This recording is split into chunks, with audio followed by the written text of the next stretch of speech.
Nice to meet you. Wow, so you're the wife. You're exactly as I imagined.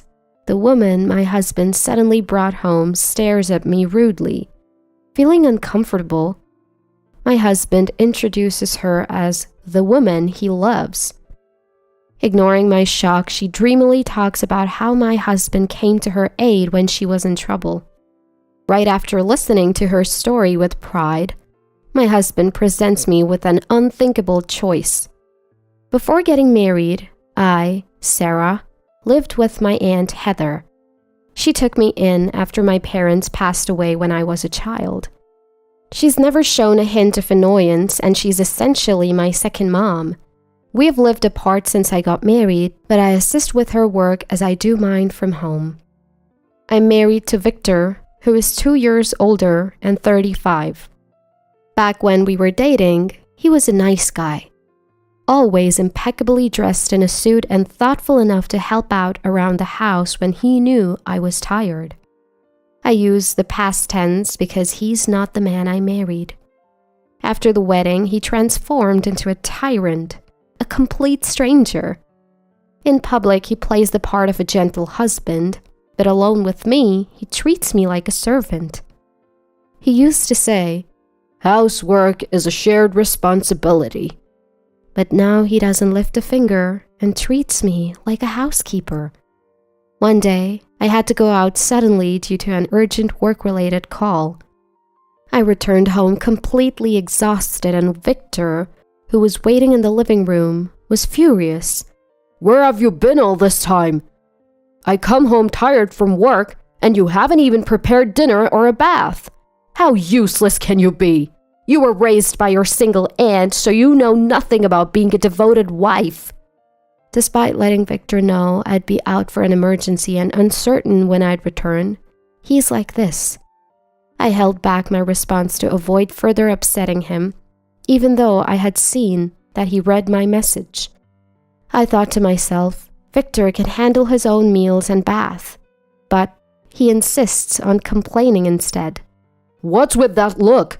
If you have something to say, say it. Were you lying about work? Are you seeing another guy behind my back?" Once Victor starts to get angry, there's no calming him down.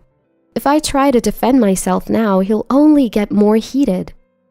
Even as I apologize and start preparing dinner, he keeps accusing me of cheating, of not fulfilling my role as a housewife. By next morning, he's treating me like I don't exist. I say good morning, and he ignores me. He doesn't touch the breakfast or lunch I prepared to avoid complaints. He leaves for work without saying a word and comes home to yell about no dinner or bath. I was already fed up, but this petty, unreasonable behavior made me seriously consider divorce. A month passed quickly as I began packing and looking for a new place. One day, Victor came home early with a woman. Knowing that he's polite to others, I was relieved, thinking he wouldn't yell at me in front of her. The woman, walking in boldly without hesitation, looked at me and smirked. "Hi, I'm Rebecca." There were many things I wanted to comment on, but instead, I simply introduced myself as Victor's wife. "Oh, you're the wife? Just as I imagined. Exactly how Victor told me you'd be." Feeling uncomfortable under Rebecca's invasive gaze, I turned to Victor. "If you're bringing a work colleague home, I'd like a heads up," I said. The room fell silent. Finally, Victor spoke, and it was not what I expected. "She's the woman I truly love.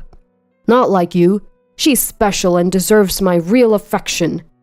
She's moving in. Pack your things and leave." I was lost for words. Ignoring my reaction, Victor dreamily looked at Rebecca. "Unfortunately, Rebecca's house burned down a month ago. She's been staying with friends or at hotels. But then I realized she could stay here with me." Leaning on Victor's arm, Rebecca nodded, adding her voice to his nonsense. As I stood there dumbfounded, wondering what was happening, Victor looked down at me and said, "Well, it's gotta be tough being told to leave out of the blue. If you serve us as a housekeeper, you can stay. I'm a generous guy. I'll even let you sleep here as long as you work. So, choose. Leave or work as a housekeeper. What will it be?" Victor and Rebecca clearly mocking me. "I'm leaving. Let's get a divorce." Without any hesitation, I handed Victor the already filled out divorce papers I had prepared in advance. Victor, showing a moment of surprise, then exchanged a smug look with Rebecca and taunted me. "Not bad. Finally showing some initiative. If you were always like this, I never would have dumped you." As he said this, Victor eagerly began filling out his part of the divorce papers. Taking the opportunity, I presented Rebecca with another set of documents. "These are the damage claims for the recent fire. Please review them." Rebecca froze, puzzled by my sudden mention of the fire, muttering a small, "Huh?" See, Rebecca and I had met once before, years ago. I was the landlord of an apartment that my aunt had put me in charge of, and Rebecca had been one of the tenants. So, the house she claimed burned down was actually one of my apartments, and the altercation she had with Victor a month ago was due to this very fire.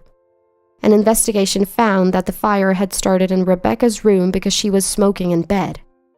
I had been consulting with the police, the fire department, and insurance companies for damage estimates and claims, during which time Rebecca had changed her contact info and gone AWOL. I learned that her father, who was her guarantor, had passed away after the contract was signed. Even her mother seemed to have sold their home and moved away. After contacting Rebecca's place of employment, I find out she's already been fired due to frequent unexcused absences. I can't reach her guarantor, or her employer, so it seems like she's dropped off the face of the earth. I had been considering steps like asking for her social security number, filling a missing person report with the police, and even resorting to a public notice for disposing of her belongings. But never did I think she'd show up on her own. While I was unaware of her affair with Victor, this certainly sped things up. I explained to Rebecca, who seemed still not to grasp the situation, that I was demanding overdue rent and damages due to her severe negligence that caused the fire. So the initial amount for the fire damages, which was originally set at $3,420, was doubled to $6,840 after she tried to flee. Naturally, I also insisted on receiving a security deposit for the affair. Rebecca started to panic and suddenly began making excuses about the fire. "I thought I put out the cigarette properly. Maybe it was my oversight that it didn't go out. But if it's a minor fault, insurance should cover it, right? Also, my room had a lot of clothes and paper bags from department stores, so it caught fire easily. But who would expect it to be so flammable?" Rebecca's new testimony was completely different from her initial one, admitting she didn't understand the risk. No matter how much she tries to make excuses now, the documentation I've gathered over the past month is rock solid. She can't evade payment. As I pointed out each document and recounted her past statements, Rebecca finally seemed to grasp that she couldn't overturn the facts here and was visibly stunned. Victor, taking Rebecca's place, slammed the table and shouted at me. "How heartless can you be? Rebecca almost died in that fire and she lost her home." "It's her own doing. I even avoided immediate claims for compensation, considering she might need money for treatment and relocation. You're the ones who took advantage of my kindness to run. Besides, the real victims are the innocent residents of the other apartments who lost their homes." Apparently, at a loss for words, Victor started insulting me, saying I have a terrible personality and even that my cooking is bad. It was amusing to me and strangely reassuring. We, who were once married, realized there's not a shred of love left between us. Naturally, I also informed Victor that I'd be demanding a security deposit from him for the affair.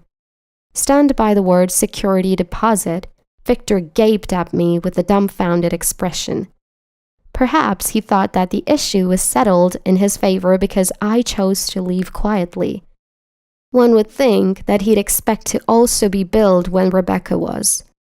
When I added that I would inform him of the amount later, Victor glared at me with bloodshot eyes.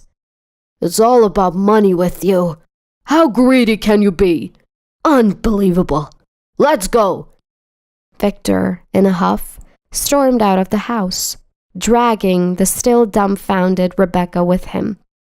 I checked the divorce papers Victor left behind to ensure everything was filled out correctly, and quickly moved on to my next step.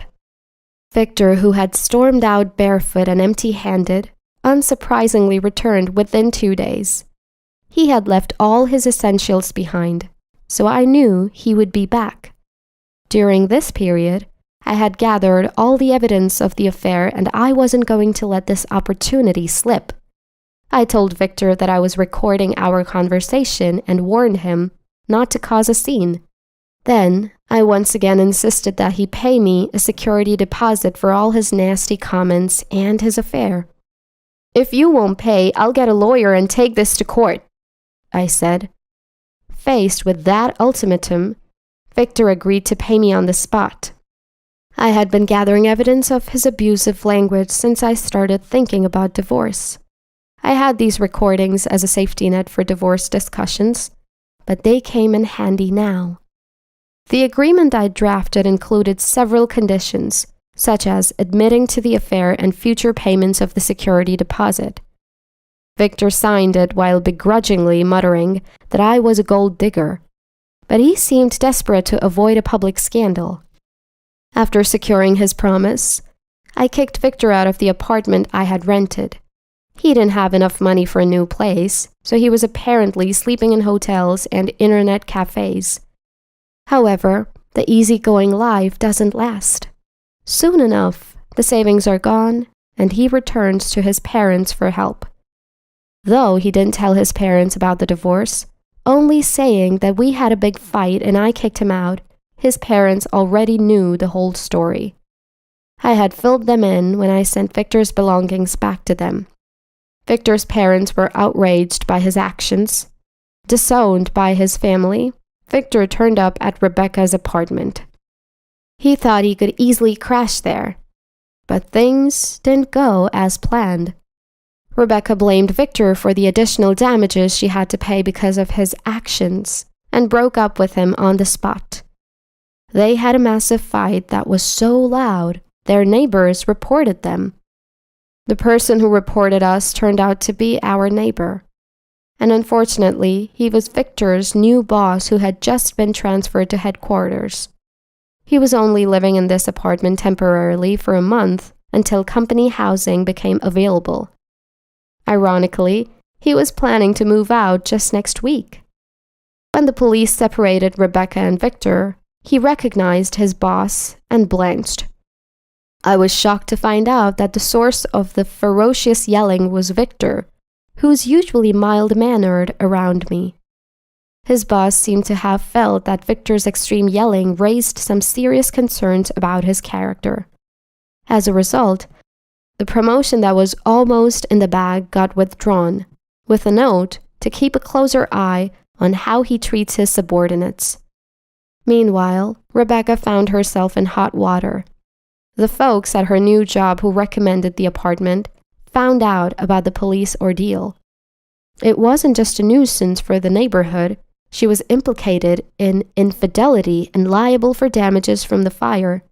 Needless to say, they withdrew her job offer. Both she and her partner blamed me for their troubles and showed up at my door, screaming and pounding away. I didn't bother to unlock the door.